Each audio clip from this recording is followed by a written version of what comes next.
Chuke's 10mm extravaganza.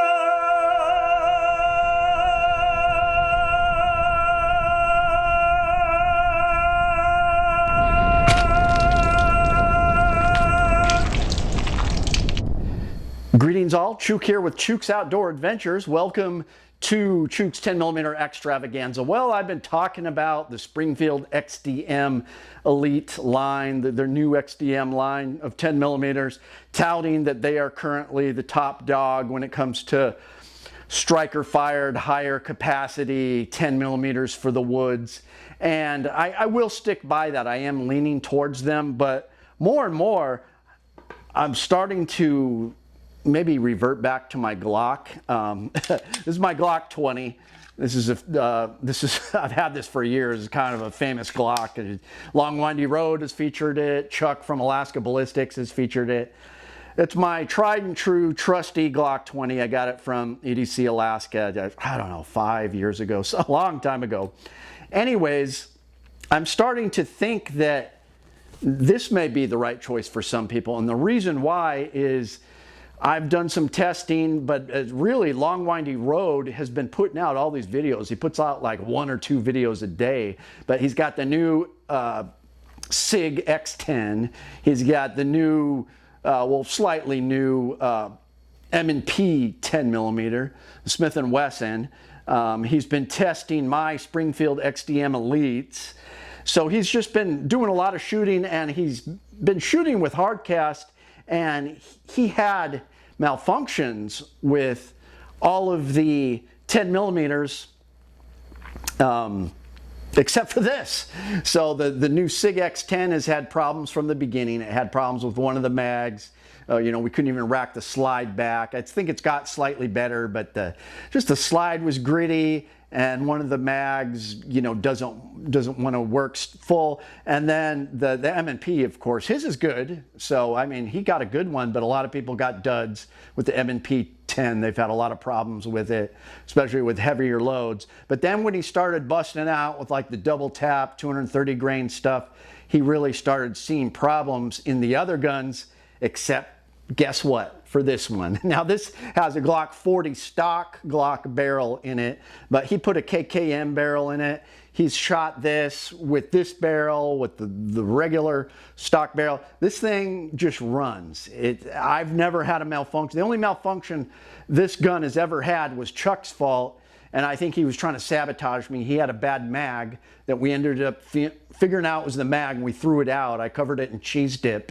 But anyways, he was also limp wristing it, and it fires every time for me. I've never once had a malfunction with this in the 5 years I've owned it. I loaned it to Chuck so he could do one of his stupid 10mm ammo videos, and he's like, oh man, your Glock's a jam-o-matic. It jammed a couple times. And then I get it back and it runs flawlessly. So that was like a bad mag that he had that he mixed in my bunch. But this thing is the only 100% reliable Glock that we have tested, me and Long Windy Road, recently.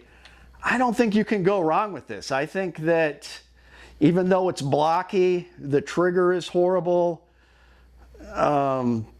it's just reliable. And a lot of people have been commenting that, saying that they're going to stick with their Glock. And really, if I sent this slide in to like Boogeyman or Black Phoenix Customs or something to have it cut for an RMR, I would not be, I don't know, I might choose this as #1. I think it would be a lot better. That's one of the things I look for. I like the red dot capabilities. Got some grip stuff on here. I'm ashamed that I haven't swapped the sights out yet. I need to do that. I'll get some suppressor height sights when I have this cut, but I'm leaning towards the Glock 20 as far as, you know, telling people it's a great gun for woods carry. I'm always going to say that, but I do like the Elite XDMs. Some people have said that the light trigger might cause some problems. You might actually discharge it when you're holstering it or something. That would never happen to me, I don't believe, because I'm pretty safe when I put it. Sometimes if it's like a real light trigger, I'll take the holster out, put it in the holster, and then put it on. But especially with the chest holsters, I've got the TRL H1 light on here, And then I've got this GS Holsters chest holster. So it fits like that.